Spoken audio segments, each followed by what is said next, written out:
Thank you very much, everyone, for joining us this morning. My name is Doug Olthoff. I am one of the co-leads of the National LIP Secretariat project, and we help coordinate this partnership with the Community Data Program, which you're going to be learning more about here briefly. I'll just let you know that I'm coming to you today from Jasper, Alberta, which is located in Jasper National Park, a national park that was created through the forced exclusion and expulsion of First Nations and Métis people, including the Danesa, Nahiawak, Anishinaabe, Secwepemc, Stoney Nakoda, and Métis people. We're here today to learn more about some of the powerful tools that we can access and use through the Community Data Program. And we're very fortunate to have Mike Detour and Jamie Carrick from the Community Data Program to teach us more about these tools today.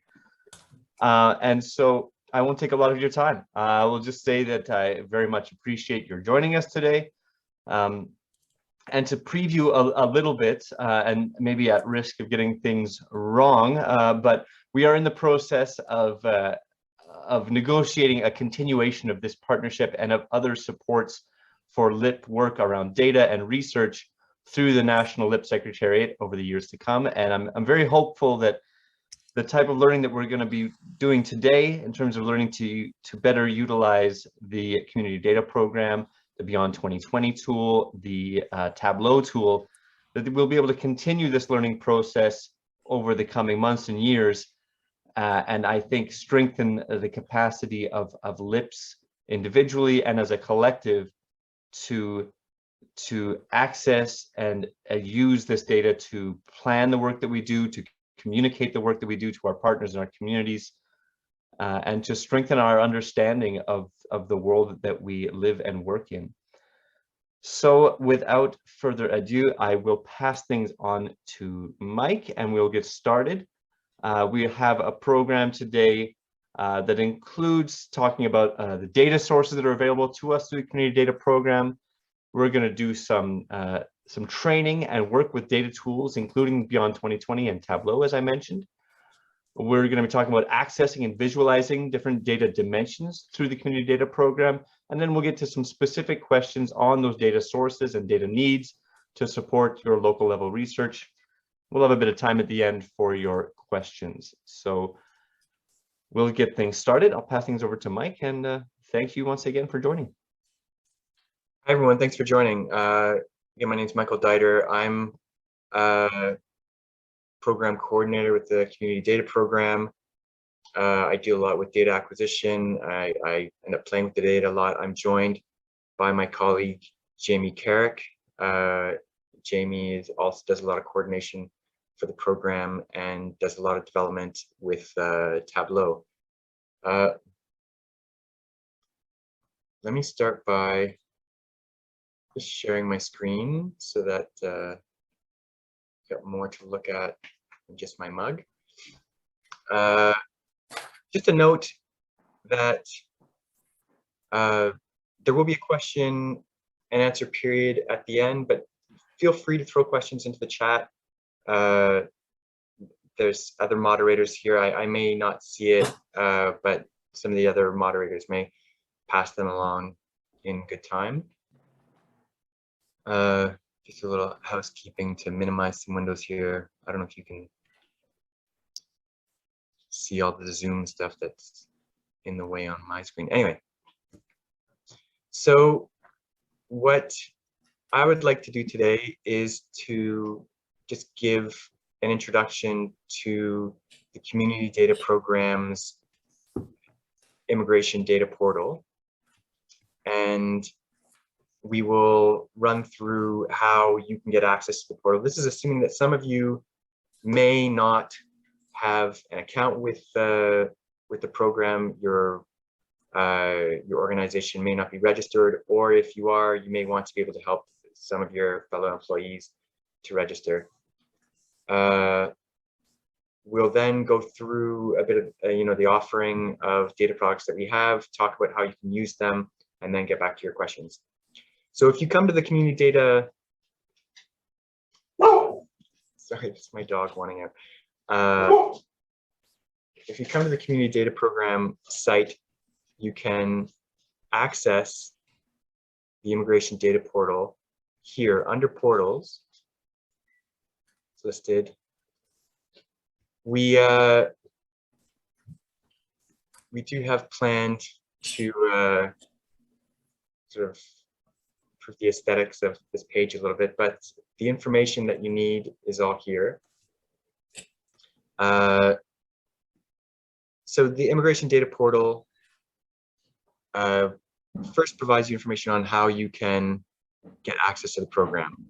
So if you are a LIP that is located in a community where there is already a consortium, you can become a full member of the Community Data Program. That gives you access to the full catalog, which has a wide range of products, not all of which are in the Immigration Data Portal. The Immigration Data Portal products are everything that we have in our catalog that's related to immigration, which may be sufficient for your needs.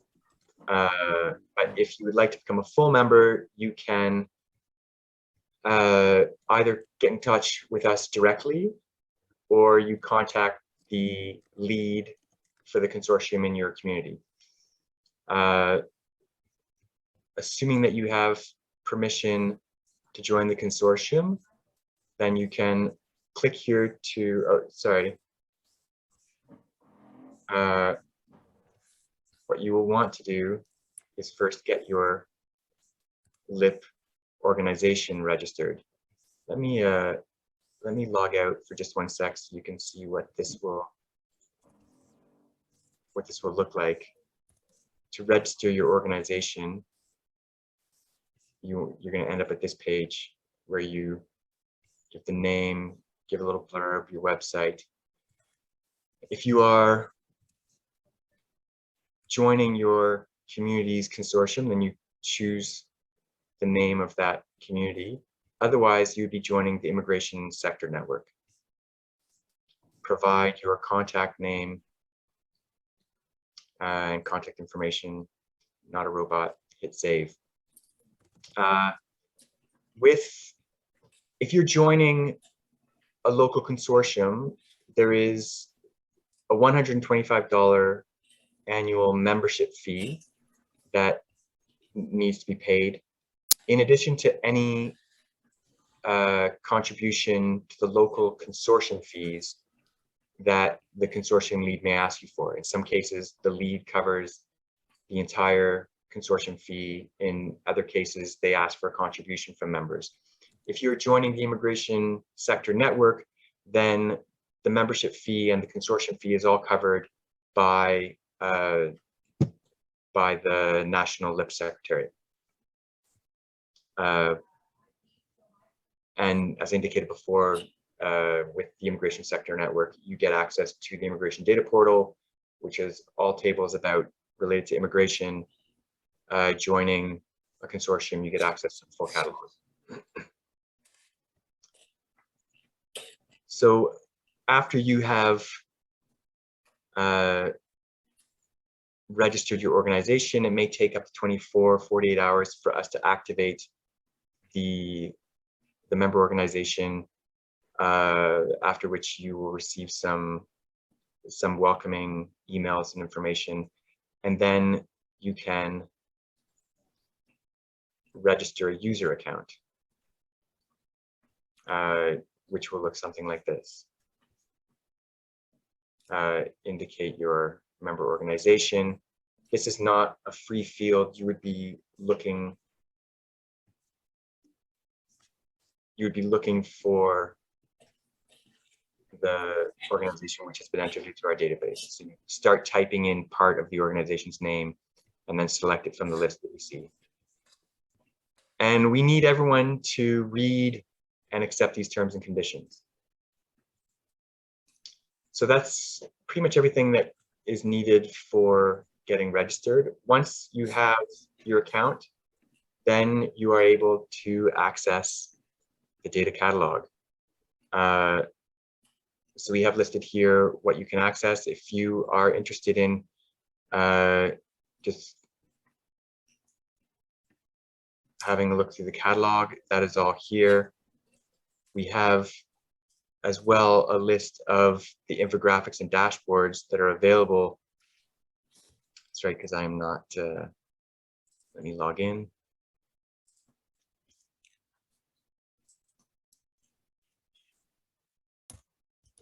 You can access the infographics and dashboards here. The infographics and dashboards are in Tableau. I'll have Jamie explain some of that later, but let me just first go through how you access some of the data products. So I'll try to cover this fairly quickly, given that we'd like to get into actually displaying the data products and how to use them.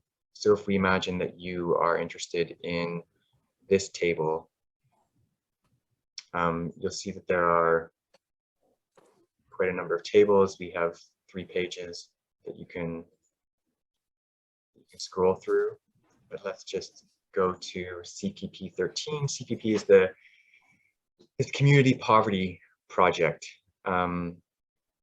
And the reason why this is included here is because in one of the dimensions, we have some variables related to the immigrant population. So if you're interested in looking at how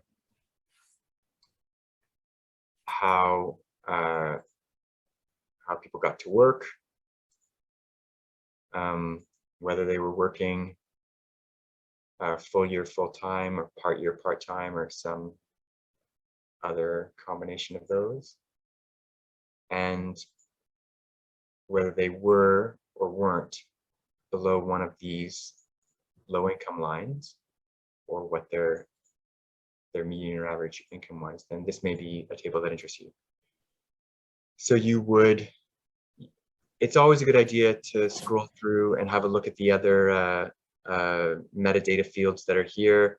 There's, you know, sometimes in the description or in a notes field, you may find some piece of information that's important to the use of the table. We just encourage everyone to always take a look and see what else we have listed about the table.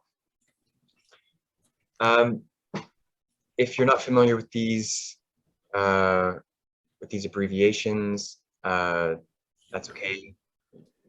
The tables are organized according to geographic hierarchies. So this is provinces and territories, census division, and census subdivision. A census division is the equivalent of a county or a regional municipality. A census subdivision is the equivalent of a municipality. So these are administrative boundaries. CMAs, CA and CT, this is census metropolitan area, census agglomeration, and census tract. These are statistical entities. Some people have use for the census tract data in trying to define, get an idea of sub-municipal geographies, an idea of what's going on at the neighborhood level. And the ADA is the aggregate dissemination area. So a geographic level that was created for the last census to have a smaller geography, not quite as small as the dissemination area, which is the smallest area for which data are disseminated. Somewhat larger than this, that could be useful at sub-municipal geographies that would experience less data suppression. So many of you have your LIP boundaries defined by municipalities or counties, so you might select this. You would add it to your cart. Everything we do right now is currently based on a shopping cart model. We've looked into other options but we're not able to change that just yet. That may be changed in an upcoming web development project. I also have the profile of recent immigrants. This is a Tableau infographic in my shopping cart. Everything costs $0. It's on sale now. And you go to the checkout, confirm that this is what you want, submit your order, and then the files that you requested are listed on your file page, on your file download page, and you can download the files by clicking on these links. Then you select where you would like the file to be saved. That's everything that's required for downloading your files. Let me just go back to the list of files that are available. You can see that everything we have right now could be pretty much falls into 3 categories. We have census data tables in there, mostly from the 2016 census. We have tables from the longitudinal immigration database, which are files that are linked to tax filer returns. And then we have some Tableau products in here, which create visualizations based on those 2 data sources that I talked about. So you can access the mobility in and out of local immigration partnerships dashboard. This is made using the longitudinal immigration database, the IMDb, or one of these profiles, which comes from census products. So the files that you download from us typically are in IVT format. They look like this. This is what I'm going to be demonstrating later how to use. It's understood that this is not the easiest format to play with and to use. So we are committed to getting more and more of our data products for the program and for the immigration sector network into Tableau products, which are useful for visualizing the data, but also just it makes it easier for a lot of users to just access the data. So I'm going to stop sharing my screen. I'll ask Jamie to show you what can be done in Tableau. So we have a few products that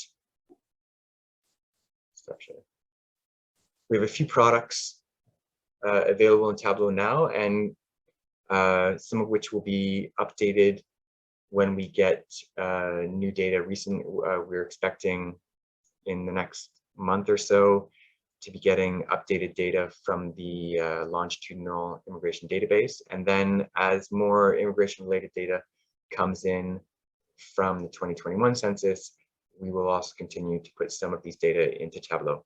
So I'll pass over to Jamie now. We can talk about Tableau a little. Good, thanks, Mike.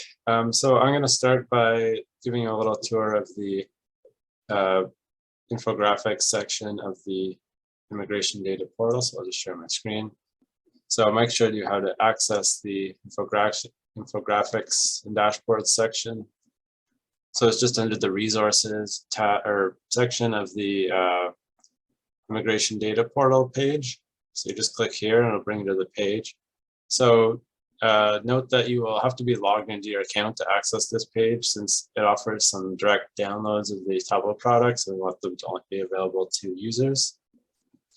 So these dashboards are available to all immigration sector network users, and each one kind of aims to present data from a different immigration related data source in a way that'll be intuitive and as easy to understand as possible, and makes analysis easier by visualizing the data. And so we really want to make data more accessible to people who maybe don't have the technical skills or the time to work with the raw data sets in our catalog. And so these dashboards make it easy for people to get at the data they need, at the geographies they need, and it kind of does the work of extraction and preparation for you and just presents it to you in a way that is digestible. And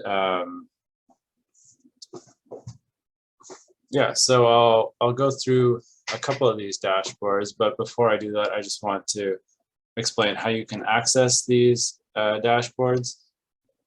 So to do that, you'll just need a software called Tableau Reader, and there's a link to download it on this page. So if you just click this link, it'll bring you there. And sorry, the Zoom is covering up the tab, so it's hard to navigate. But basically, you just click this link in the middle, and it'll download it for you. And the way Tableau Reader works is kind of like Adobe Reader. So from here, from this page, you will download a Tableau packaged workbook, which is a single self-contained file that contains a dashboard and all the data that underlies it. So you download one of these packaged workbooks, and then once you have Tableau Reader installed, you can just either double click on these packaged workbook files or open it through Tableau Reader, and then it will open up these dashboards for you. And with Tableau Reader, you're able to view and interact with the dashboards, but not edit them. So it's perfect for people who just want to be able to get at the data. You don't need any kind of knowledge of how to work in Tableau. The dashboards should be pretty self-explanatory. And so yeah, we found this is the best way to share these dashboards to our users. So I'll start by showing you the profile of recent immigrants. So you can access this just by clicking here, and it'll automatically download the packaged workbook for you. And then if I just click on it, it'll open it up in Tableau Reader. So I'll switch over to Tableau Reader now to show you what that looks like. So here's the profile of recent immigrants dashboard. What this dashboard does basically is creates a quick and easy little infographic at a geography of your choosing, showing a variety of indicators on the recent immigrant population. So right now it's showing data for all of Canada. And so it tells you the total population, the recent immigrant population, the median age of these two populations, and then it shows you a variety of indicators such as labor force participation, level of education, and admission categories for the recent immigrant population. And this dashboard lets you easily generate this little infographic for whatever geography you want, basically. So using this first drop-down menu, you select the level of geography you want to use.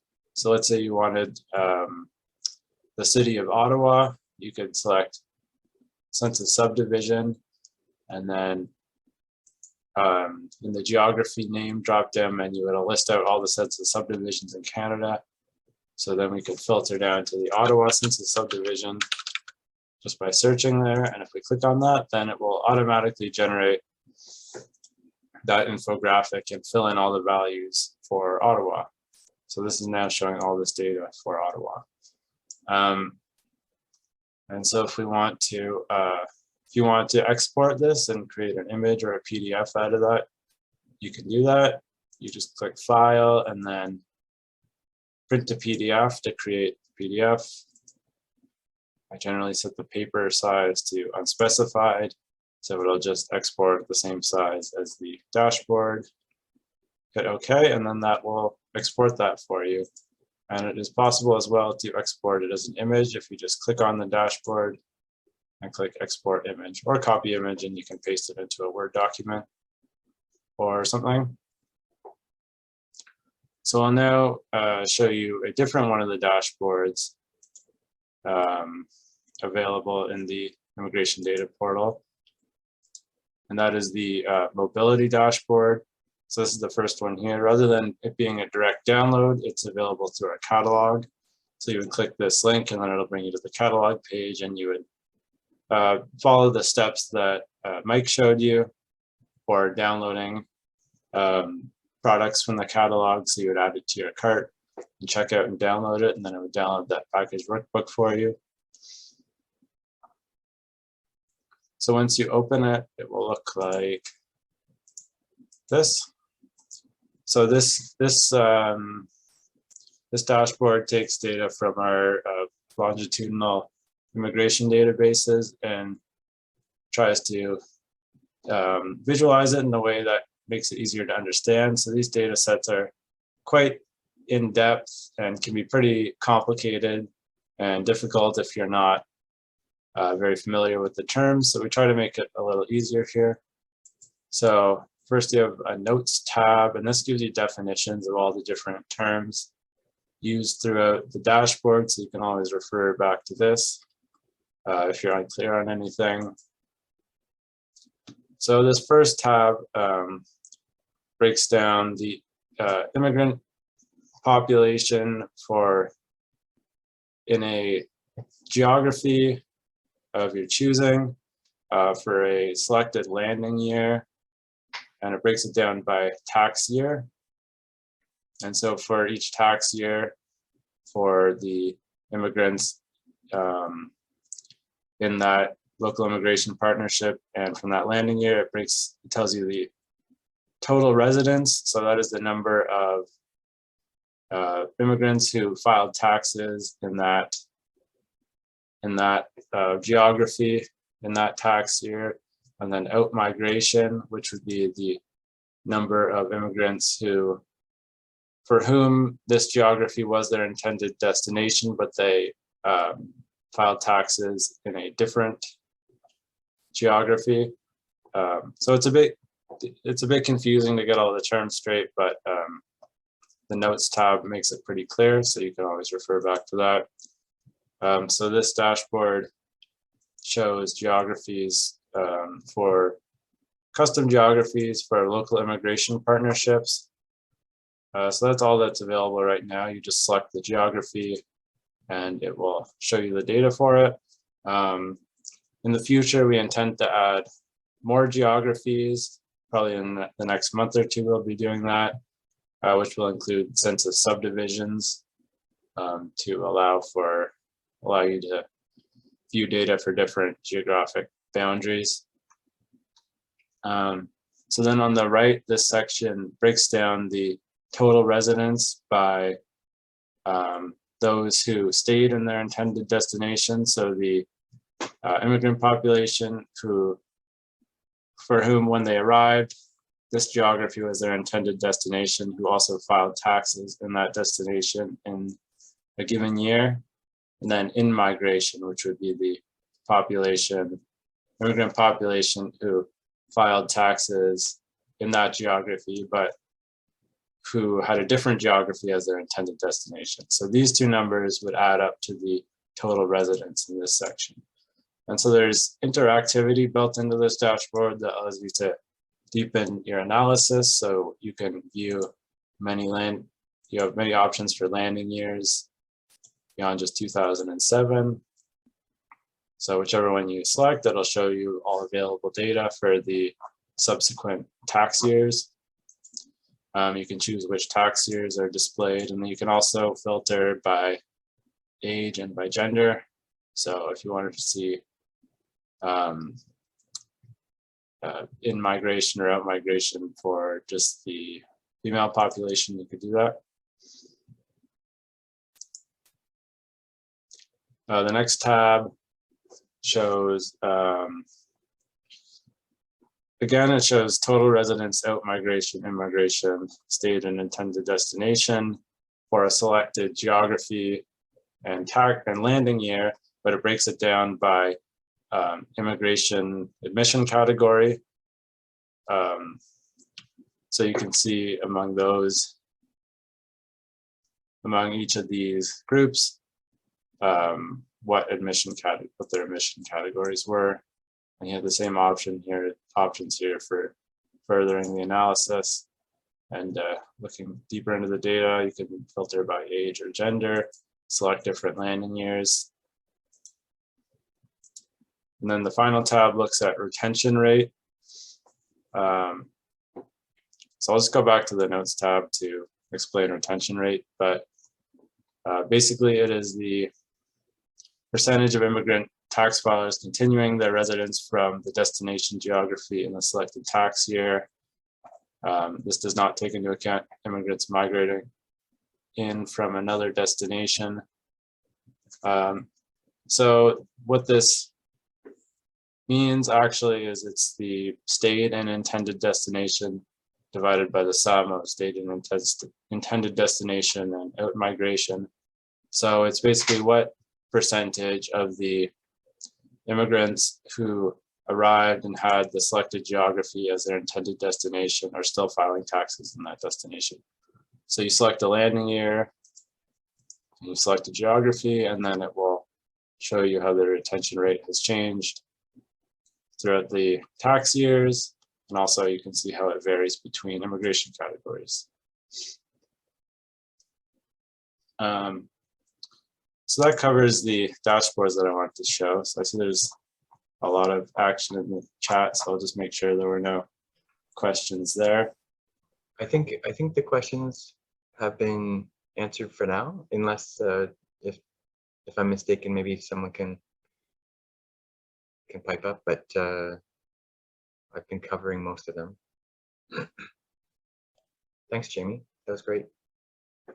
Just a couple comments. I'm currently processing a data request from the IMDb group, and we will be getting an update to all those longitudinal immigration database tables in the next month or two, and then that that dashboard that you were just looking at can be updated with 2000. So the tax year went up to 2017, I believe, in that table. So it'll go up to 2019. There's always a 2-year delay with tax filer data. So, and when at that time, you can add the updated data years and then add census subdivisions and census divisions, because we know that a number of you have your lips defined just by the municipal boundaries or county boundaries. But this dashboard specifically deals with those lips with custom boundaries, which are often aggregations of municipal boundaries. So let's take that cough, drop out, stop coughing. The question: when will 2021 census data be incorporated into CDP and some of the tables and visuals? So the last census, 2021 census release, is in November of this year. And at that time,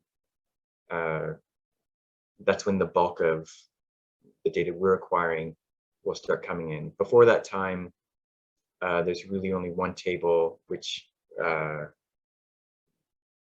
is like the detailed age and sex table that we would like to. There may be some other tables that we could be getting, but the bulk of our custom orders will be happening after the last census release. At that point, particularly the census profile, which is a product that summarizes all of the, essentially all of the answers in the census in a single in just a 1-dimensional table format. That'll be available. It's available now, but the only data in it are for population and household counts, and then that is added to with each progressive release. So when that profile is full in November of this year, then we will start making our custom orders, which is to get that profile at custom geographies, and then to get target group profiles, which are essentially taking that profile and getting it made for specific demographic groups. Probably most of interest to this group would be the target group profile of recent immigrants and the target group profile of the total immigrant population. But in any target group profile, say the target group profile for the low income population, there is always a section in there that deals with the immigrant population. So any target group profile will have something in it that should be of interest to your group. So if you're interested in cross-tabulating, we have the target group profile by mode of transport to work. If you are interested in seeing how immigrant population by period of immigration commutes to work, then that would be in that target group profile. And that will come, I would estimate, early in 2023. It could be early to, the first few, let's say March, hopefully at the latest, would be when the data really starts flowing in. So there's maybe a more detailed answer to your question, Olivia, than you'd asked for. But then it takes a little bit of time to get those data into Tableau, but we will be working on that diligently as it all comes in. So I'll go back to sharing my screen.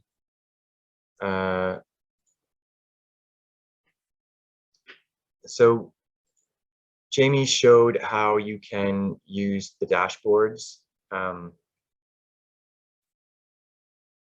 we have.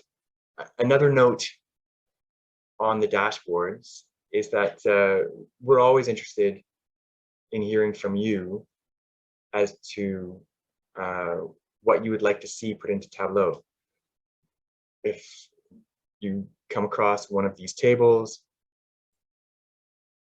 that looks particularly interesting and it doesn't, you don't have time to be playing around with an IVT table, then and we can't treat every request, but we would like to hear from you as to what your priorities would be to get into Tableau. So this table, I believe, deals with housing and household information. If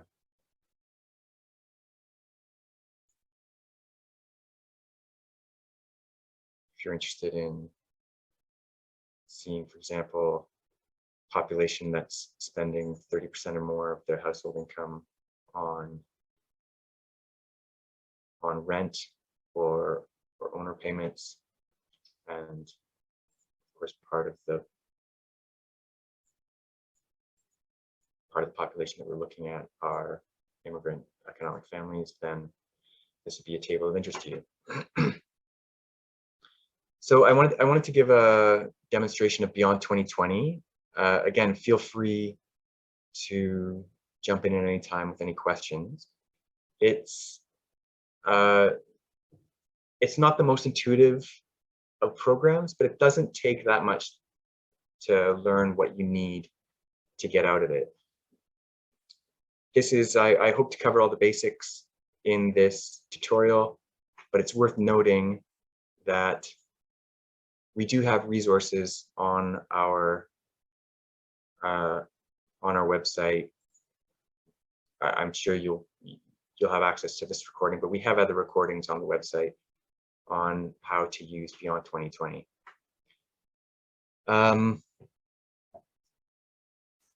So the first thing to note is that when you're using Beyond 2020, the goal is to get your data out of Beyond 2020 and into Excel. You don't really do anything in Beyond 2020. This is a dissemination format. It's not anything that's used for analysis or for doing any manipulations. It's always just one of the basic functions that's good to use. Just the summary under file. This gives you basic information that you might need about the file. Sometimes it's filled with stuff that maybe is not so useful, but it's a good place to look in case you have any questions. There's always these little information bubbles that can explain a variable. In this case, the period of immigration only goes from 2016 to 2014 because of this employment income dimension. There was concern among the members who were designing this that 2015 and 2016, or well, there's only 2015 income in the census, included in the 2016 census, and 2015 may be an incomplete census, it may be an incomplete income year, which could mess with your analysis. So as explained here in the information bubble, it only goes up to 2014. A lot of the software just functions with drag and drop. So you open up a table like this, and you can start by designing the table how you want it to look. So it's easy enough to switch rows and columns. I just click on the dimension. I'm going to drag it to the rows, and you can see it's highlighted, showing where it's going to go. And now I release the mouse, and then these two dimensions switch. I can do it again, grab and drop.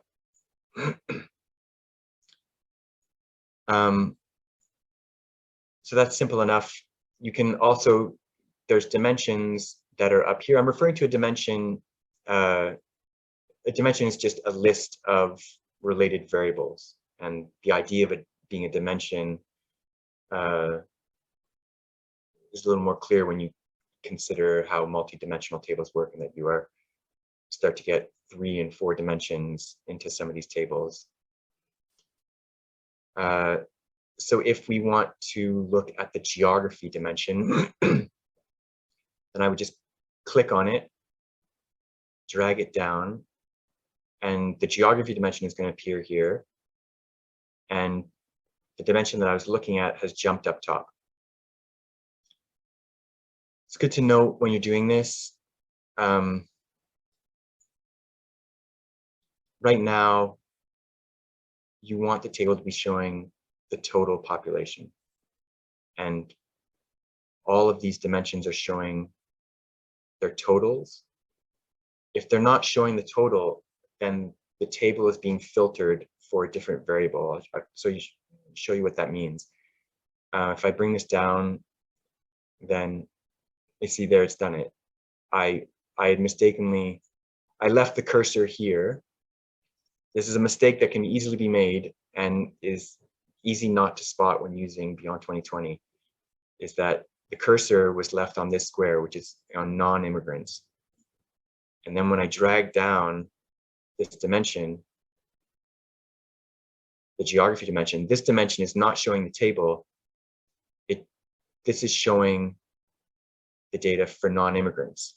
So this whole table now is being filtered by this dimension and showing only non-immigrants. So I could bring this down and click on it. See, the same thing happened again, is that now this is showing for Fairyland because I clicked somewhere in the table. I clicked here and it was showing for Fairyland. You have to be careful of that. You may want to set up the table so that it's filtered by a particular dimension, but you want to do that on purpose and not by accident, like how I did. So say it might be filtered for non-immigrants. You can change this by, as I did, just clicking on the row that you want. It's also possible here, when I click here, you can see that the name of the dimension appears in this field.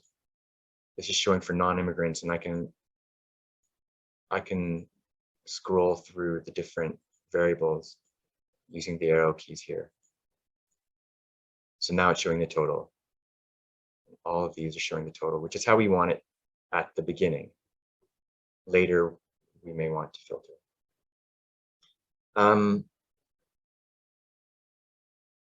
I'll show you all of the various functionality in Beyond 2020. And then I chose this table because the idea of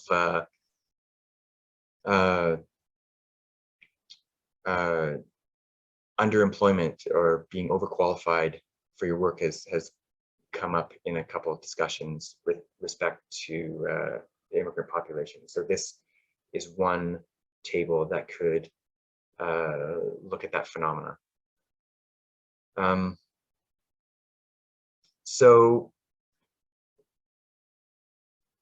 after this is fairly simple to master, just drag and drop to get the table to look how you want. In addition to replacing tables into having a two-dimensional table, we can also start adding in additional dimensions.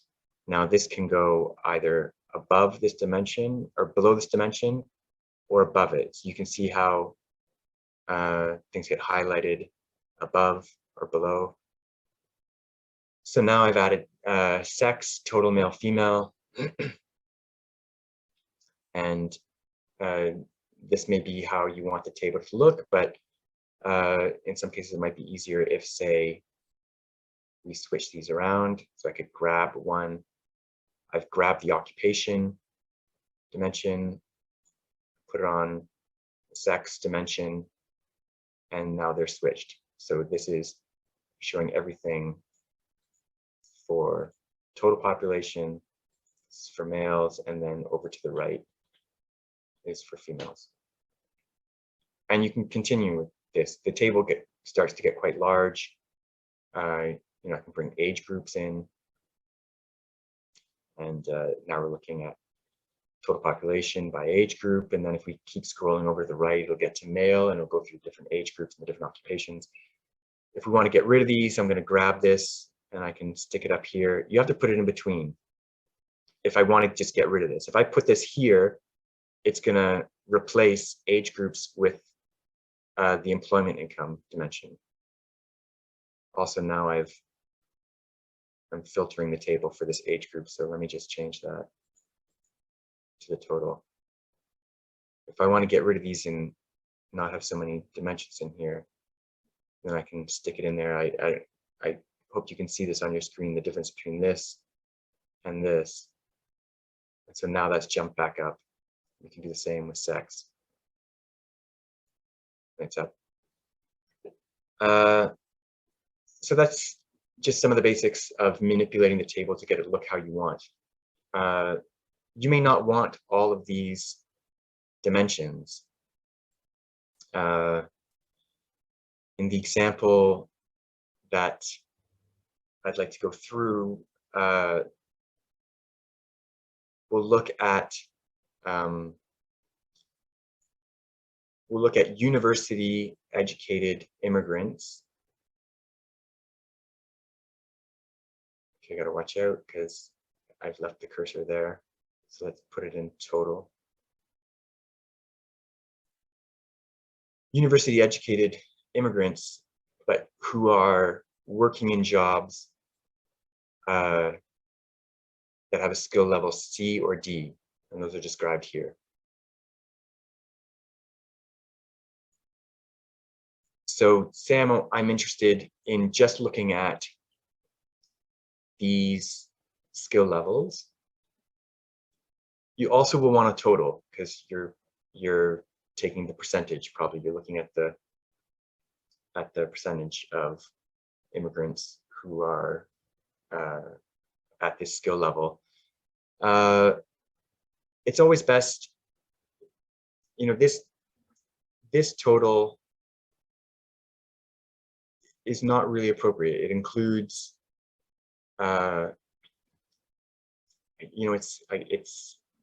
it depends on the scope of your analysis.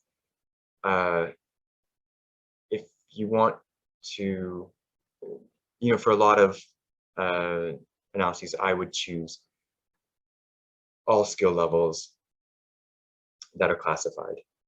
In this case, it's not applied. If you want to include, I hope that this is clear what the difference would be. This is looking at all occupations, immigrants with occupations that are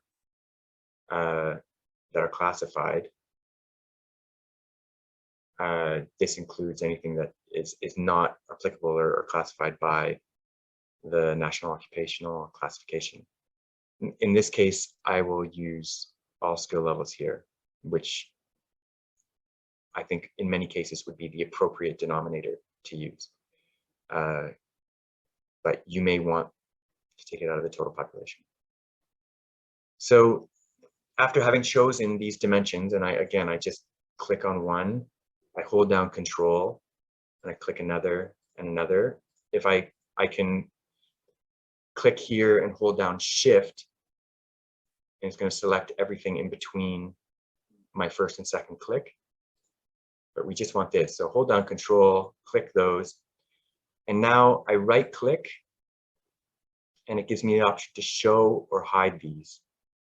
In this case, I'll select Show, and it reduces the dimension to show only these three. If I need to get this back, then I right click on the dimension again and select Show All. That option is also available here, Show All. It brings everything back.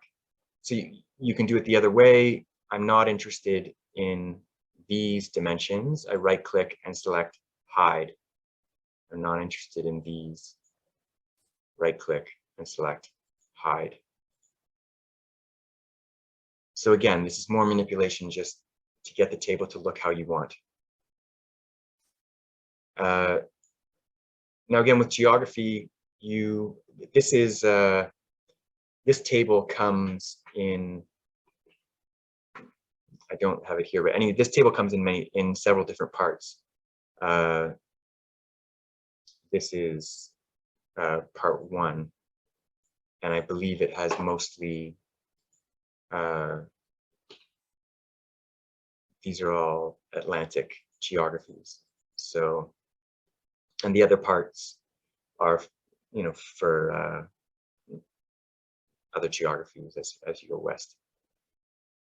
So you'd need, when you download this table, you see the multiple parts. That's typically how we split up our tables that we order. If it's too big to fit in one table, then we split it by geography.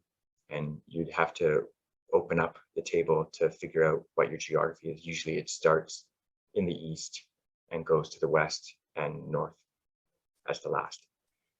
So let's look. You're probably not going to want to take all this and hide it. You want to search for your geography. So if we are interested in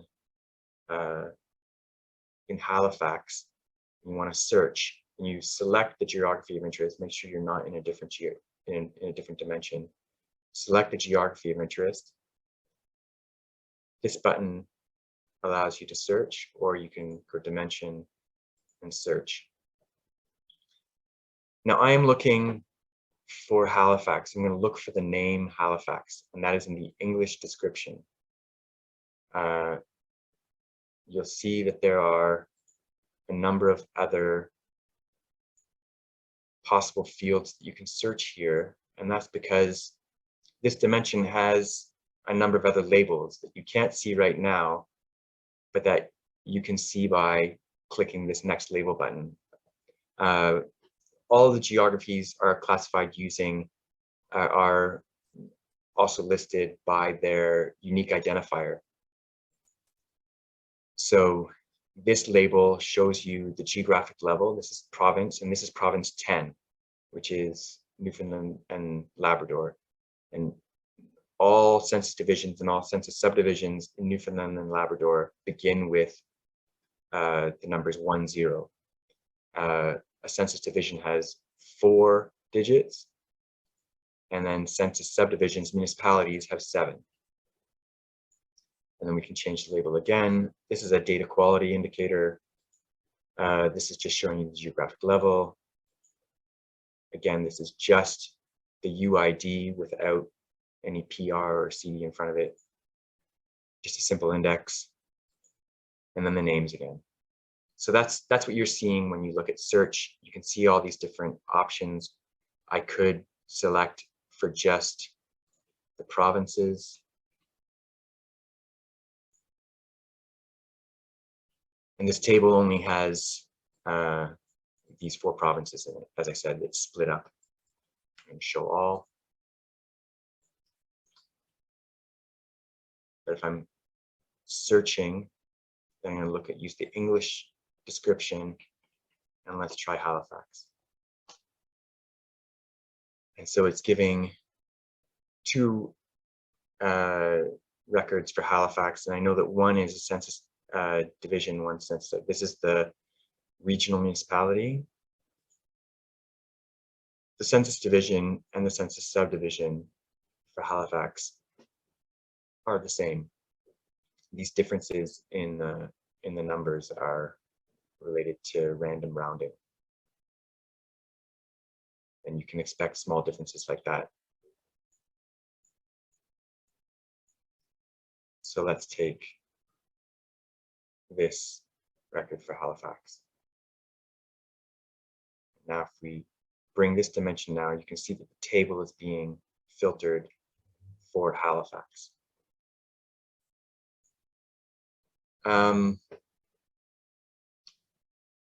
So that covers searching, or well, if we were to, maybe one more thing to show with searching. When I'm looking for a record in a dimension,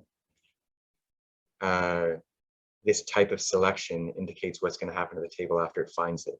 So it finds Halifax, and it's going to reduce the table to everything except those records that have this text string in it. So I'll show you again. But let's say we want to include, Nova Scotia in there. You know, we could just go and just use Control-click to select the geographies that we want. But I can also choose the type of selection to expand. So it's going to take these results, and now it's going to expand the results to include anything that has this text string in it, Nova Scotia. And it's expanded it. Just make sure the next time you go to use search that you change it to the type of selection that you want.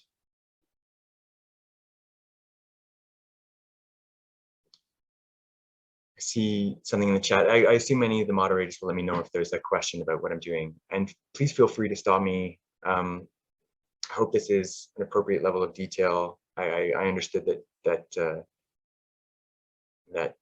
you were interested in getting a full tutorial on Beyond 2020.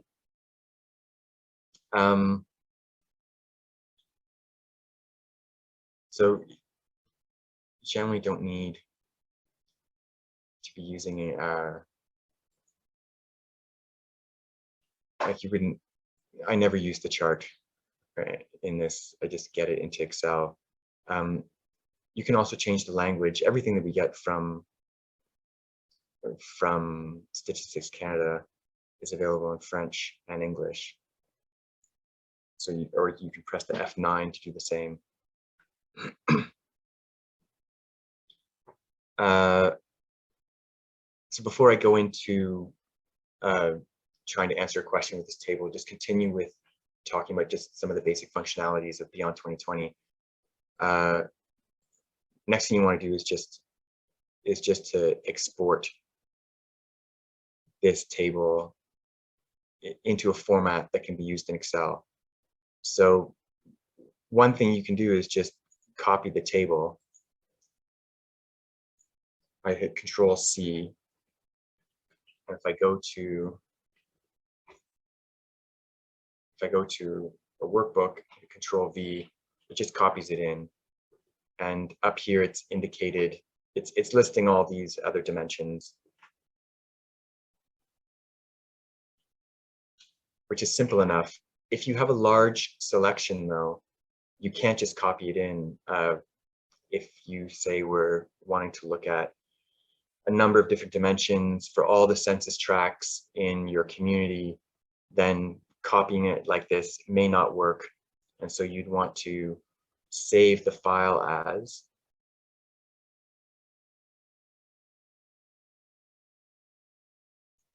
here's where you can see that this software was developed sometime in the 90s and hasn't been touched since. Just if you look at this format, the default is to save it as another IVT file. So if I do this, it's going to save this cut down version of the table. So it will only have these skill levels. It will only have these geographies in it. So we don't want that. You can save it as an XLS worksheet, but I typically save things in CSV format just because there's no size limits. So Halifax. Employment demo.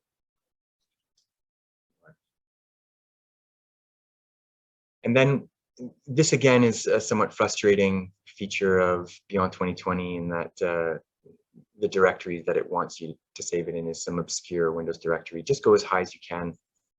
Go up to C.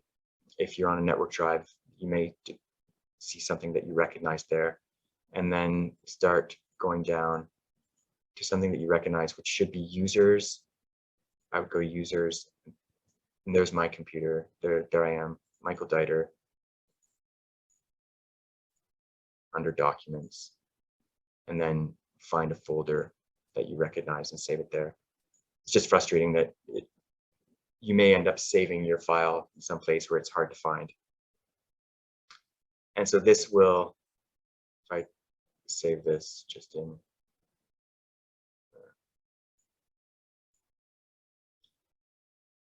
sorry.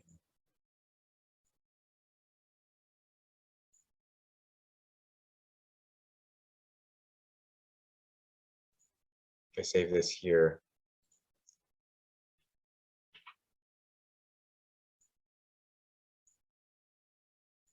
it's just worth noting that the same data saved here doesn't indicate what the status of these dimensions is.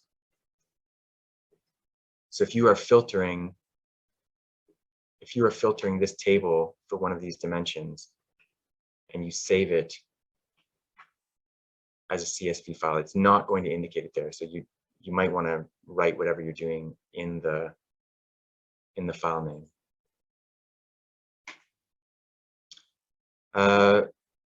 That is most of what you would need to know for Beyond 2020. You can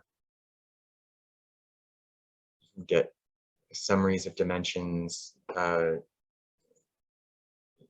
a lot of this is showing what the dimension looks like now. It's all fairly intuitive what is under these top menus, but that's mostly what you need to know for manipulating data in Beyond 2020. So if you want, I can move on to trying to answer a question in Beyond 2020 with this table. I see there's a few chat messages in the chat. Is there anything that relates to this demonstration?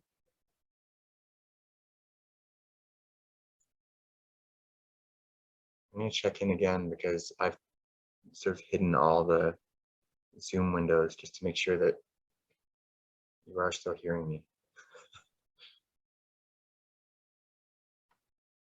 I don't know that there are any real points of clarification, Mike, but Dan did raise the interesting point that the geographies are generally listed from east to west, which can simplify the sort of scrolling through if you're looking for particular geography. Absolutely. Yes. You know, I've opened, you know, so everything, you know, everything in Nova Scotia is going to start under, so here province 12 starts, and then everything that's in Nova Scotia is listed below it. You know, here's Prince Edward Island above that. And the same goes for if you want to be looking at census tracts within a census metropolitan area, within a community. If you find your community, all of the census tracts listed below that pertain to the CMA above it.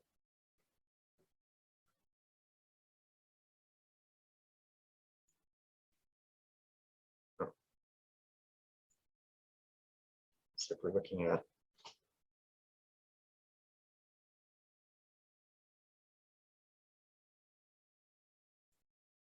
so it didn't, so I left it, here's a good example. I tried to filter out for Halifax, but I left the type of selection as expand.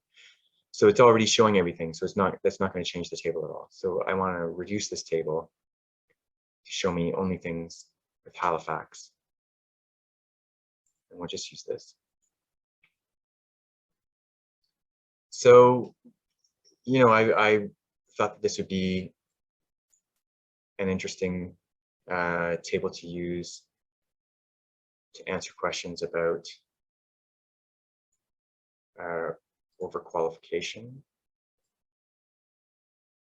You could look at,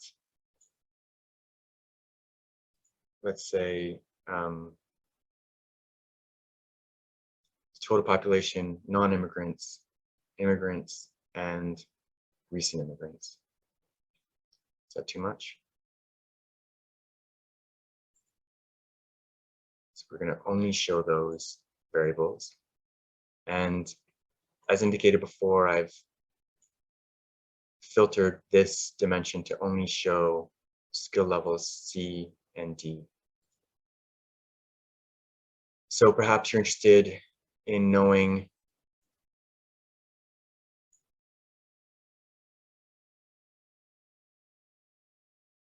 how many immigrants, recent immigrants, have university level degrees, but are working in what are considered low skill level employment occupations. So we'd want to get this table first set up, make sure, so we'll do this for Halifax. Everything is set to totals. I've done this once before already. I just want to remember what was the most convenient for manipulation afterwards. Was, I think, having it like this. So we're not, let's say we're just interested in these three education levels. So I can select them like this and hit show.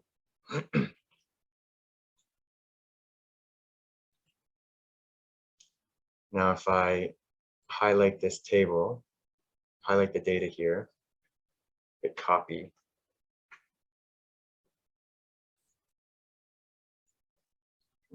Bring it in.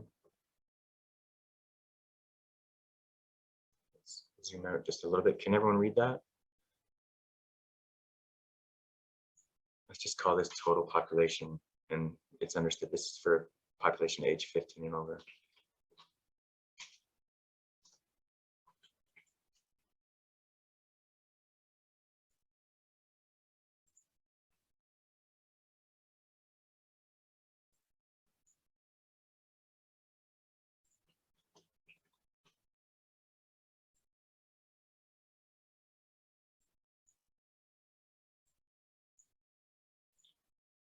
We don't need all this, which indicates the totals. This is for Halifax.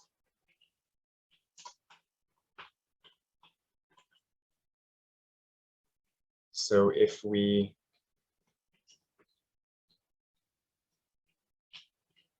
call this university educated and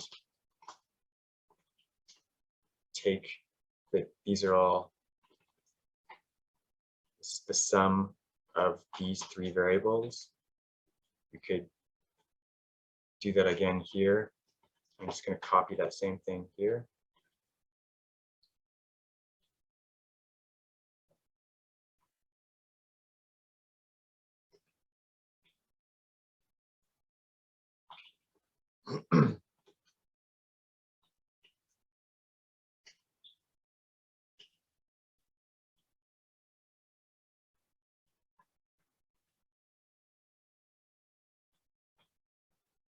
So we could, if we want to know skill level C or D, let's take this sum.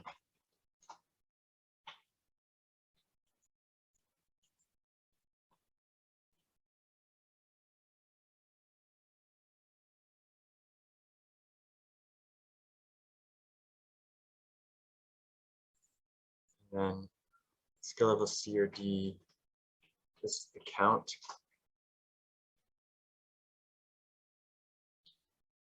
And then use the percentage.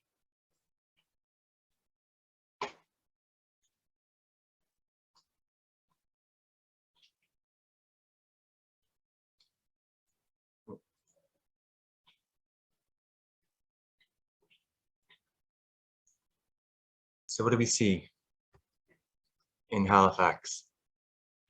That 24.4% of university educated recent immigrants are in jobs that are considered to require only a high school or on-the-job training skill level. For all immigrants, we've got about 19% that are in the same situation. Non-immigrants experience this type of overqualification at a rate of about 16.4%, and this is what you see for the total population. So this is just one example of what you might be able to pull out of a table like this.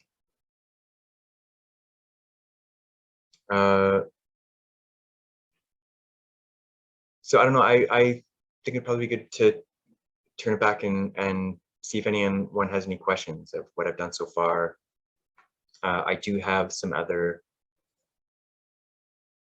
tables open here. This is from the longitudinal immigration database.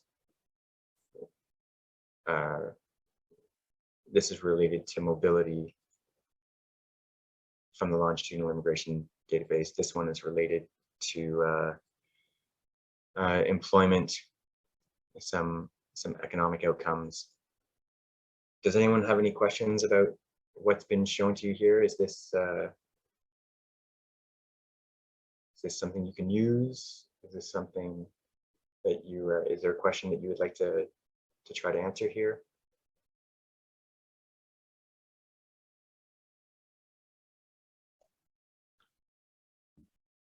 I can throw one out to you, Michael. Sure. So, and you'll correct me if I'm wrong, but I think it's fair to say that the Beyond 2020 tool, if you're looking to go from sort of a data table in the community data program to a usable analysis of data, you basically had to go through a couple of different tools. The Beyond 2020 tool to identify what data you'd like to pull from the table, what data are important to your particular purposes, and then the Excel to actually do any sort of data analysis, to work with the data to get sort of usable information that you can communicate to your partners or community, whatever it might want to be. I wonder though if there is a next step after that. So if we wanted to, for example, go from, okay, you've extracted the pertinent data regarding overqualification, comparing general population, non-immigrant population, immigrants, and more recent immigrants. Can we then go from there to a visualization? So if we wanted to sort of go now into something akin to Tableau or some beyond sort of simple tables that we could do in Excel, is there a next step we can do to visualize that data that you've looked at in Excel there? I mean, without like putting this into Tableau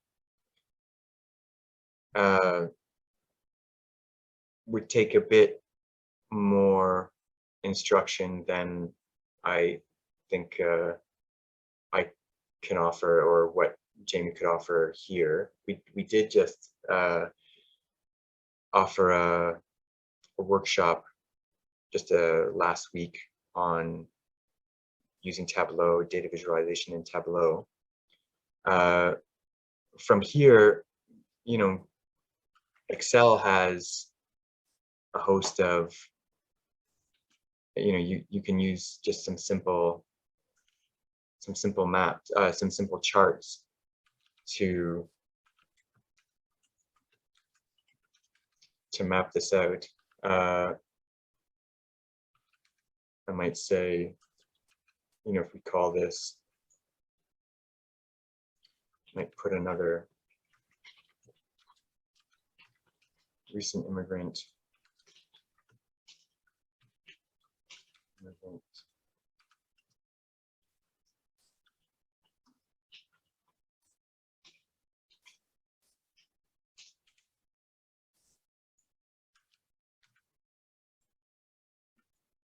Total population, I guess we would take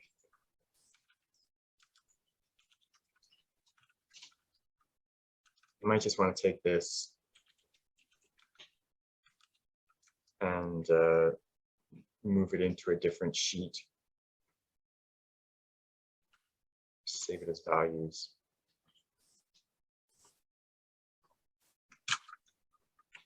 Get rid of some of these rows.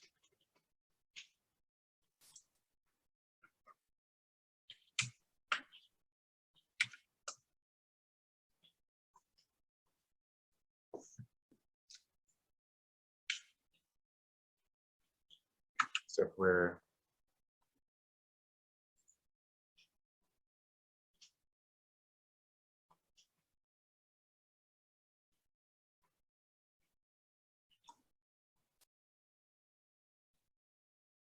skill level COD %. So if we just took this,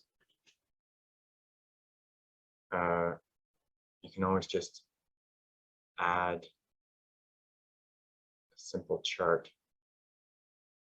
We just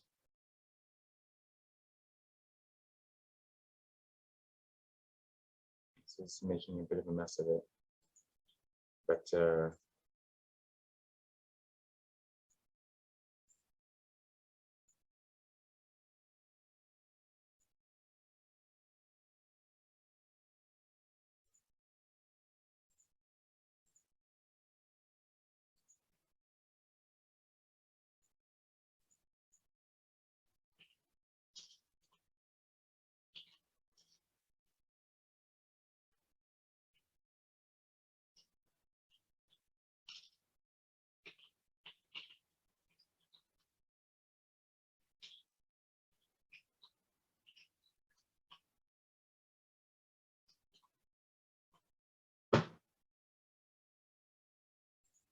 this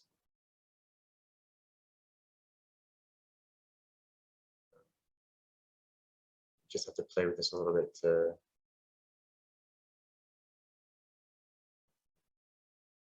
to get this to look a little nicer, but it's going to end up looking something like this.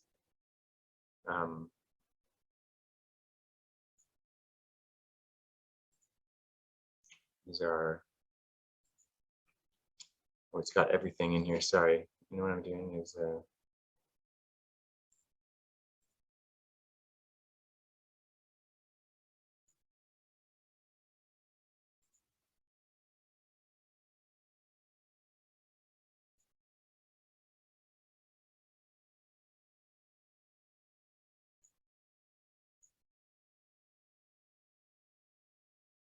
Excel can make a pretty simple chart where, you know, it's just going to chart out the different values that you have. We can add some labels here. But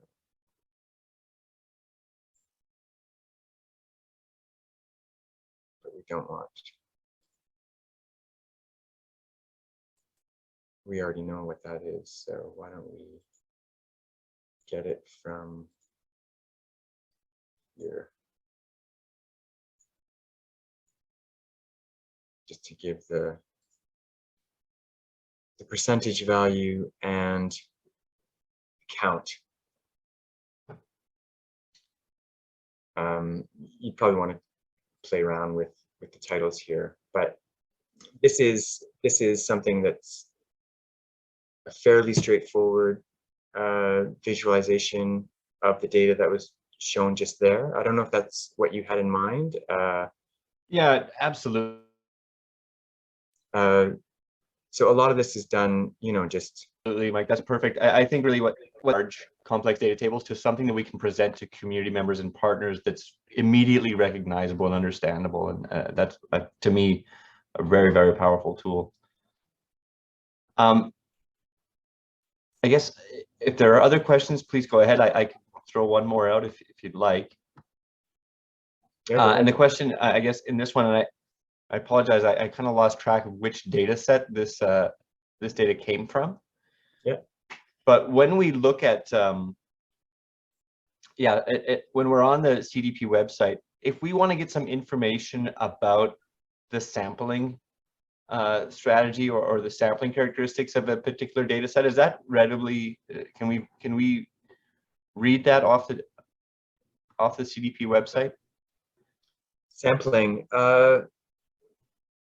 So almost everything that you're going to be using is from either the census or the longitudinal immigration database. And then we're hoping to get data from IRCC. The sampling for any of the tables that, any of the census tables that you're using here are coming from the long form. Mm-hmm. Anything that is going to be capturing the immigrant population is from the census is using the long form, which is the 25% sample. So 25% of households across the country in a given community were given the long form, and then they extrapolate those data to the total population. Great. So, for example, if we're looking at data from, I guess I can kind of see it right on your screen here, but community poverty project data. Sorry, I lost the census. So we know right away when we're presenting that. Just was saying that when we see, for example, the table you're looking at, the community poverty project, we know right away that this is census data that we're working with. So when we present that data, we can tell that to our audience. Yes, we do have, you know, how to find use data referencing. There's some examples of how to cite StatsCan. products. We ask, sometimes for people to just mention the program, and here's some examples of how you can cite the product that you used. Now the IMDb data and data that we would get from IRCC, those are all administrative records. So that's 100% sample, but the data are rounded. So everything is going to be to the nearest multiple of 5. And then anything below, they're pretty stringent with income data. They're pretty strict with data suppression there. But otherwise, everything you're seeing there, it's not a sample survey. These are administrative records. Sorry, I'm gonna turn that off.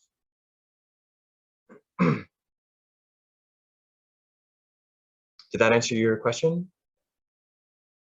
Yeah, absolutely. I see some chat.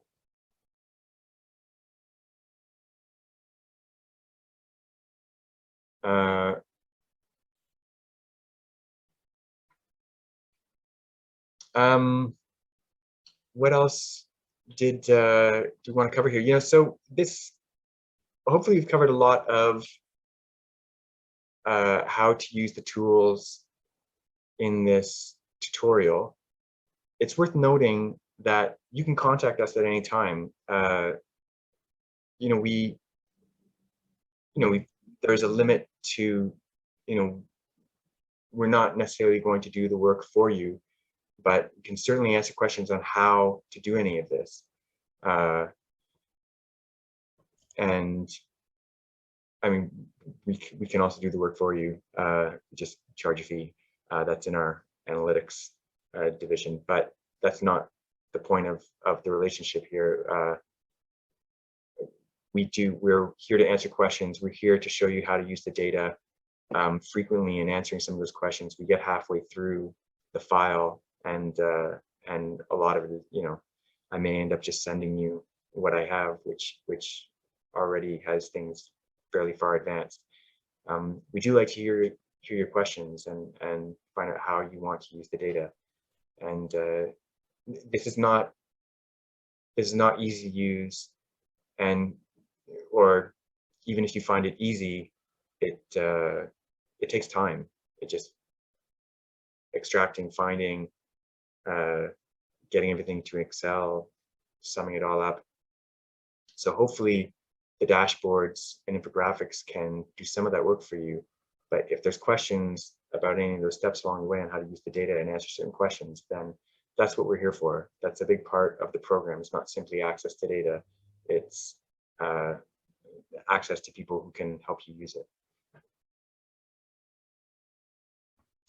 And as I've mentioned, going forward with this partnership, one of the things we'd like to focus on is producing more sort of ready-made infographics that will allow, and will try to identify some of the common questions, research priorities of LIPS, and then produce a few more of these data visualization tables that you can sort of go into and plug in your information and come out with a usable data visualization product. But I wonder if we have time, and if this is sort of too much to do in the time we have, or too difficult, just let me know. But I wonder if we could take right now a sort of a research question or a data related question and go through the whole process. Like maybe try to go one more time from sort of a question through identifying the correct table, pulling out the appropriate data, moving that into Excel, and maybe trying to get all the way to another chart. Yeah. So I wonder if anyone would be prepared to volunteer a question or something they'd like to know, and we can even do it for your particular geography of your LIP right here and now.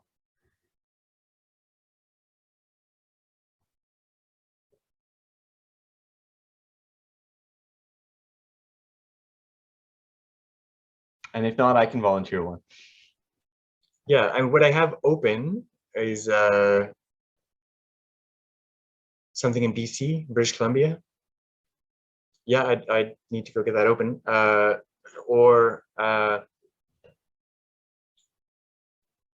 These are some tables from the IMDb.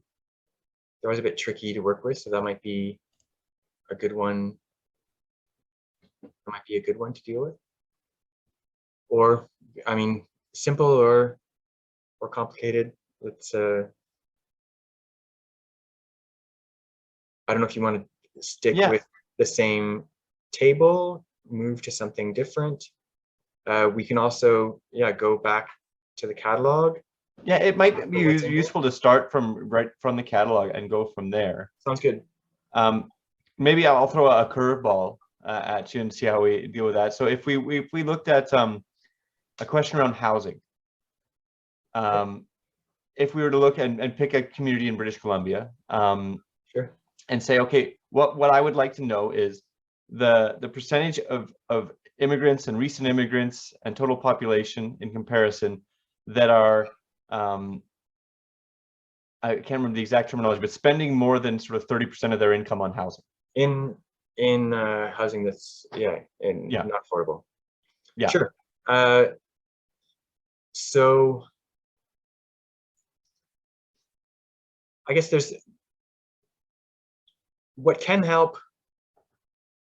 We have everything just listed in the immigration data portal. It's just as a list. You have to sort of scroll through and read what's in here.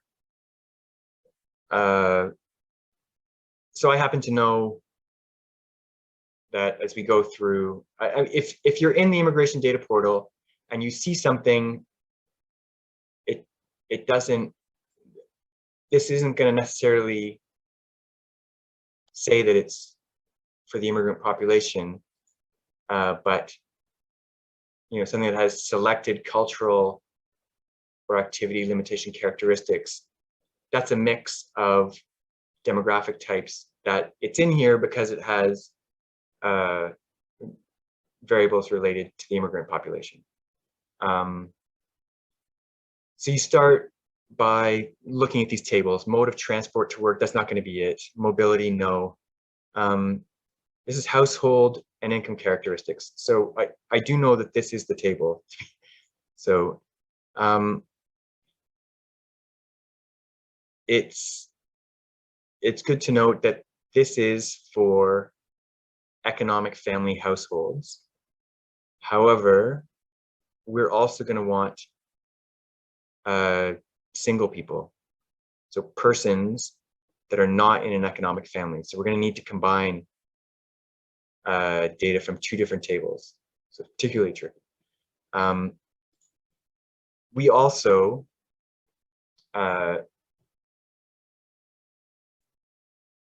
let's see. I mean, it can be a lot simpler.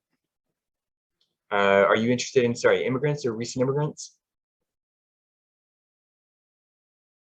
I'm muted. I was suggesting that we could try and get a comparison of general total population, immigrants and recent immigrants. Immigrants and recent immigrants. Yeah. So because the household and family target group profile will have that information as well.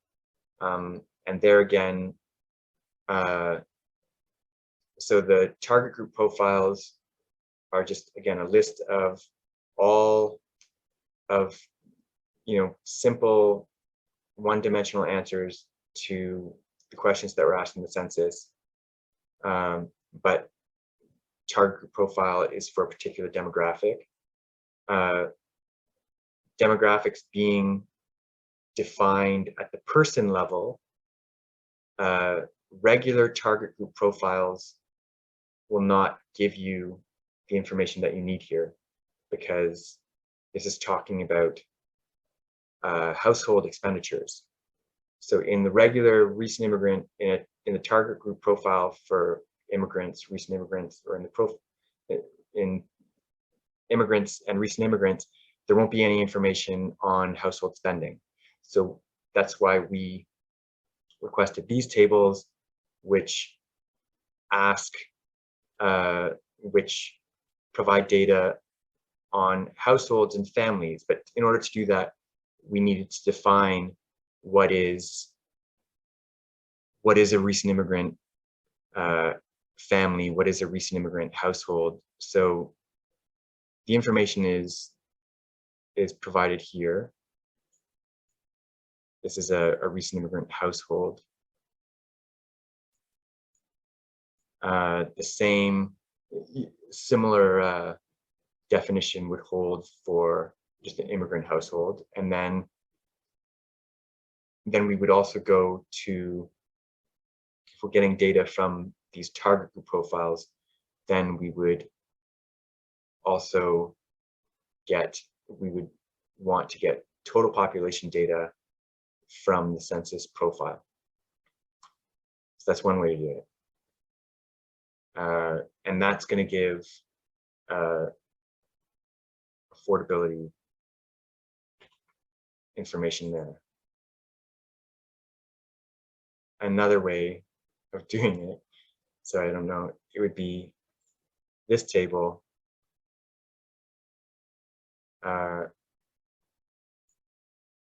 which has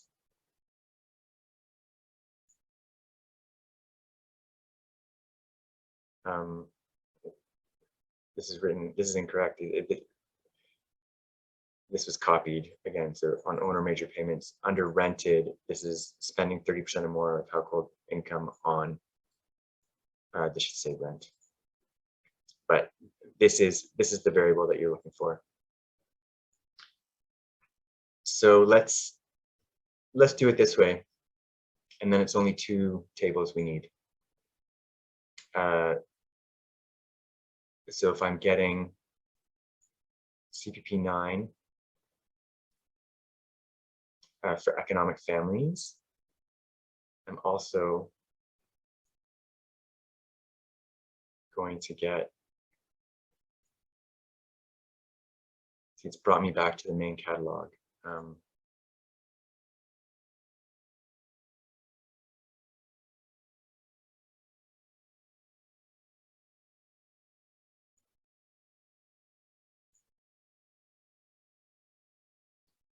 And then I'm going to take this table as well, CPP 9.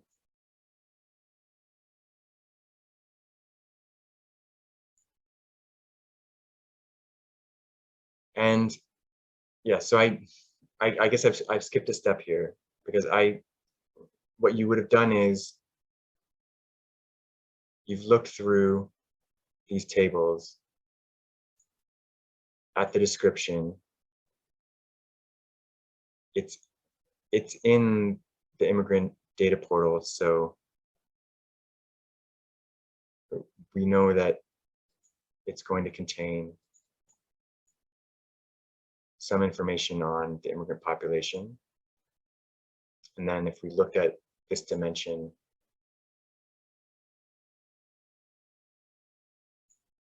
you're spending 30% or more of household income on.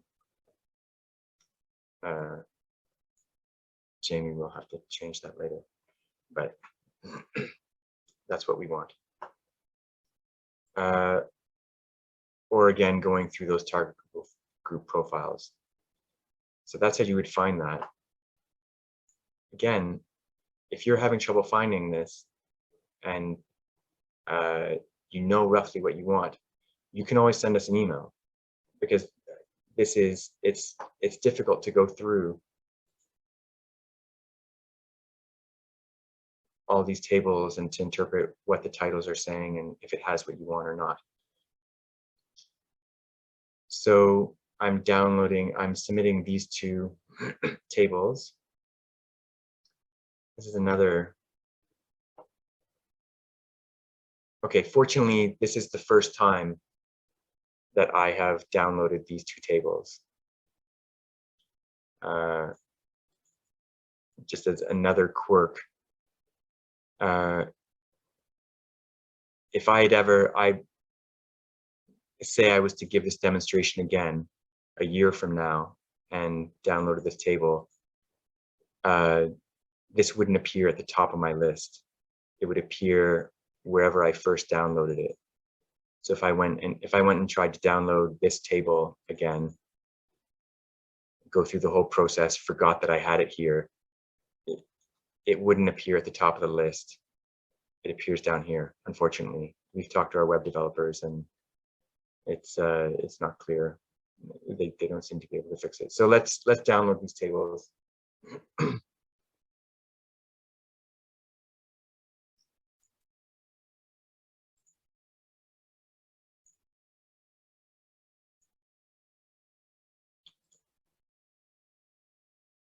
It's going to take a few seconds. These are large tables.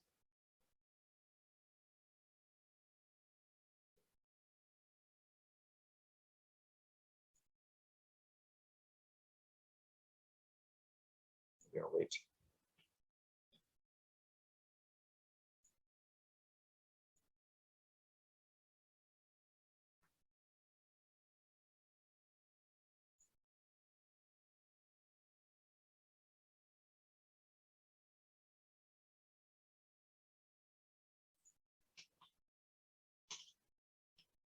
I have this already somewhere in there, but it might take more than 20 seconds for me to find it. So let's start by opening this. So we don't need to worry about geography. Everything in this table fit into one geography. So I'm double clicking to open up CPP 9A. And this is for economic families. Just going to double click up here to make this full screen. And then here, so this has been split up into 4 parts. If we're doing something in BC, it's pretty likely that BC is part 4. This is going to be, Atlantic geographies, then going west.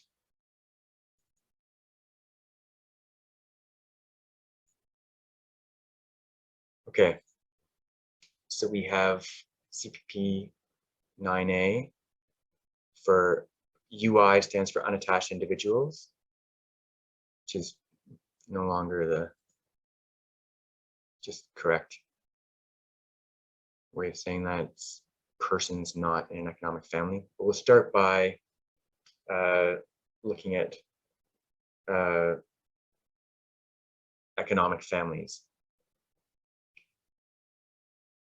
So, and this could also be split by those people who are spending more than 30% of their income and in low income, but that starts to get a bit complicated. So it was written incorrectly in the original table, but I can assure you that if it's listed under rented, then this is talking about spending 30% or more of household income on rent.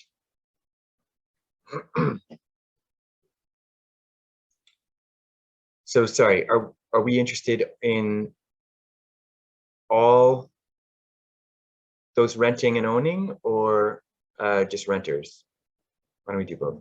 I think we'd probably be interested in both if this was a real sort of scenario. Okay.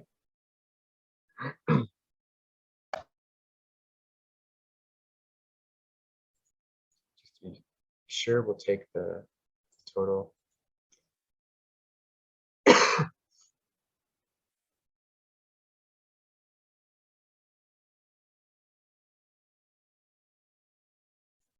So we're interested in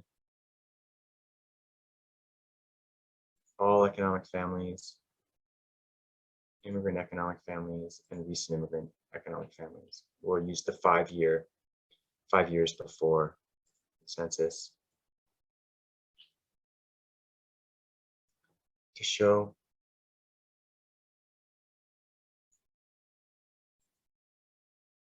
And now we're interested in, would the BC person like to give the name of their municipality? We're looking for, otherwise I'm going to do it for something that's pretty sure to have no coordinate.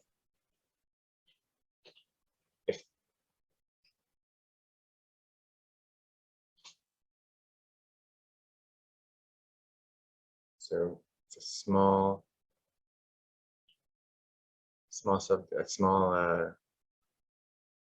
municipality, but doesn't seem to be any data suppressed yet. So do we have, so this is for Courtney. Don't need the low income status. So I've selected that. Was that clear? Am I going over the steps too quickly? I found Courtney. Now this table is being filtered for Courtney. I think it's clear. I'm just wondering, in terms of Courtney and that geography, if there's a custom lit geography for, is it Central Vancouver Island? But this table may not all of our tables have custom geographies. Okay. So in this case, this is just for standard geographies. So this is for, okay, so we can start, you could do these counts for each of those census subdivisions individually, and then you'd have to add it. But this is for Courtney. Let's go back to book 1.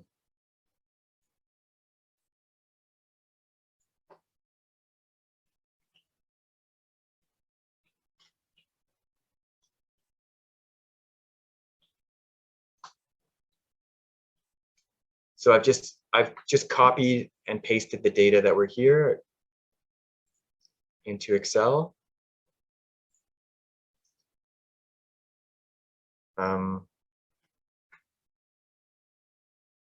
Total economic families. Somehow that should be here, right? It's a bit odd. This total, so this is relevant. We want to keep a track. This is Courtney, but this is the total. The total.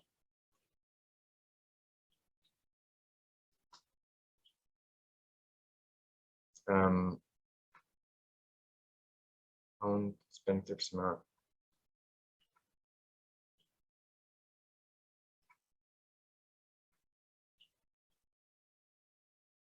So some of the labels have been displaced here. Sorry, but we want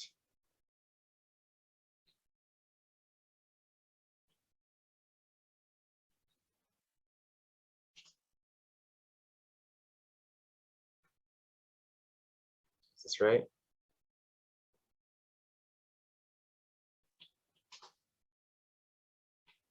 So call this the total. These are owner households.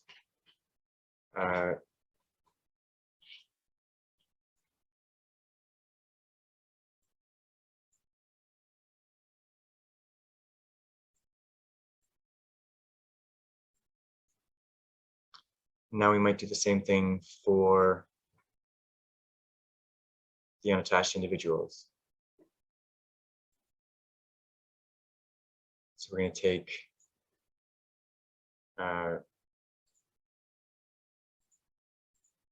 I'm selecting owned and spending 30% or more, rented, spending 30% or more, and just right click, hit show.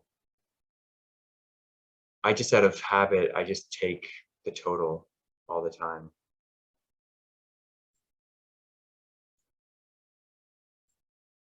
And we're interested in total population, the immigrant population, and the recent immigrant population. I was just holding down Control while I click those, right click, hit show. And we will, again, so this was the West, so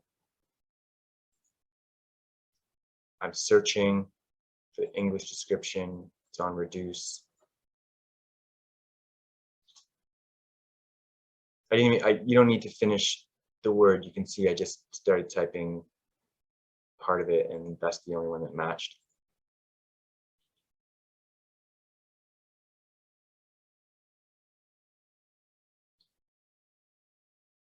So for Courtney, 15 years and over. This is all correct.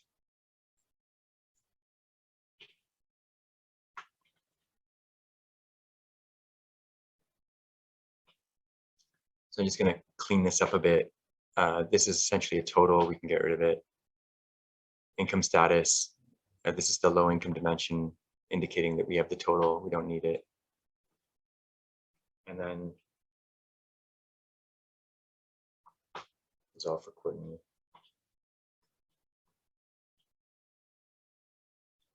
So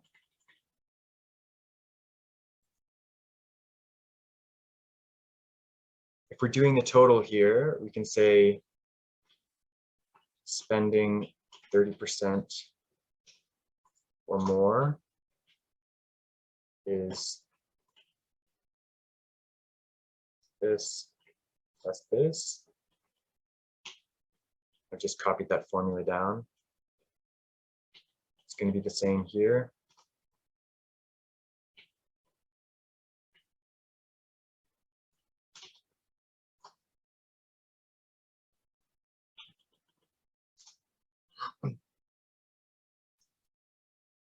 And then these are total economic families. Take all the renters and all the owners. And you can see, so I had taken the total and the sum of it comes out to something close, right? It's due to random rounding that these numbers are off by 5 from these numbers.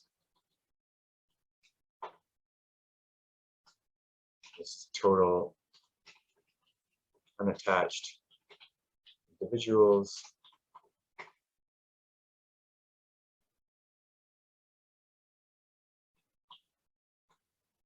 And then suspending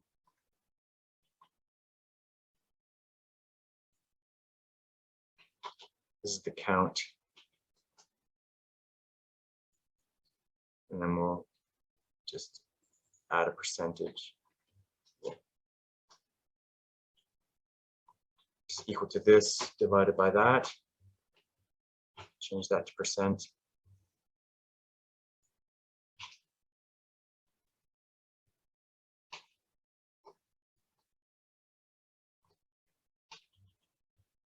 Am I going too fast? Is this all clear? And then we could combine these. So among recent immigrant economic families, 32% are spending 30% or more of their income on housing. For immigrants, that number is 14%. And for the total population, it's 17.6%. So established immigrant, this would indicate that we could also subtract the recent immigrant values. We could go back to the table and subtract these values from the immigrant value to get. You don't want to subtract both of these because these are overlapping. So there's some double counting going on there. So you would just subtract this or this from the immigrants to get you the established immigrant count, because it looks as though established immigrants are doing better as far as affordable housing. And the same goes for unattached individuals. That recent immigrants, unattached individuals, 57% are in unaffordable housing. So this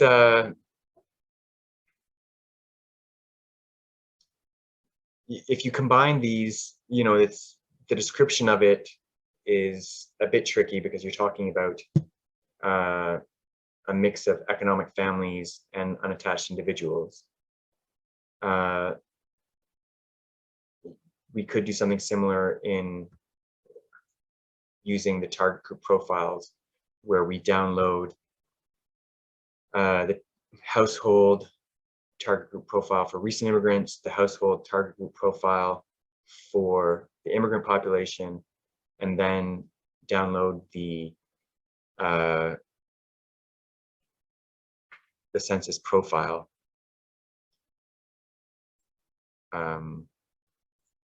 If we look at the profile, you'll see that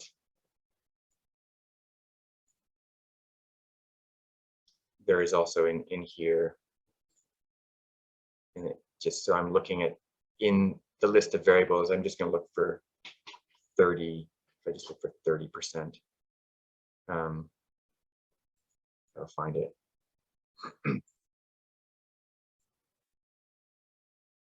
The profile has information on, this is the total population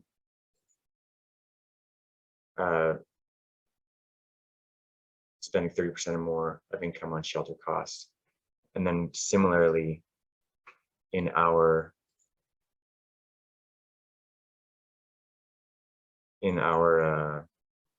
household and family target profiles, you download this, it's under shelter costs. You see as well, spending 30% or more of income on shelter costs. And so you'd be able to compare recent immigrant household to the total population. And then if you downloaded the immigrant population household, the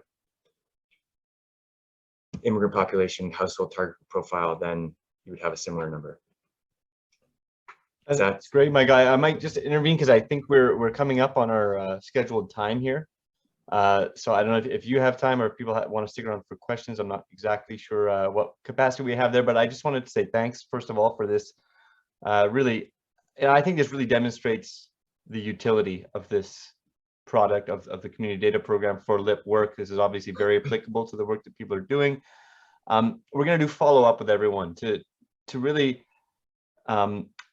to determine if this level of sort of technical instruction on how to use these products is useful to you in your work. We want to make sure that we're providing webinars that are going to be useful, that are going to help you do the work that you want to do with your LIPs, and where we need to focus our efforts going forward. So if we want to focus, continue to focus on this type of technical instruction and how to use these products in working with big data set to answer specific questions, or whether you might be more interested in the type of data visualization tools that Jamie was talking about through Tableau. But I just want to, thanks again to both Michael and Jamie for that webinar. Thank you for everyone for joining us today. I hope it's been useful. I certainly felt it was useful for me. We'll, as I said, we'll be following up with a bit of a questionnaire to get your feedback on today's webinar and help us plan for future webinars. But that's about it.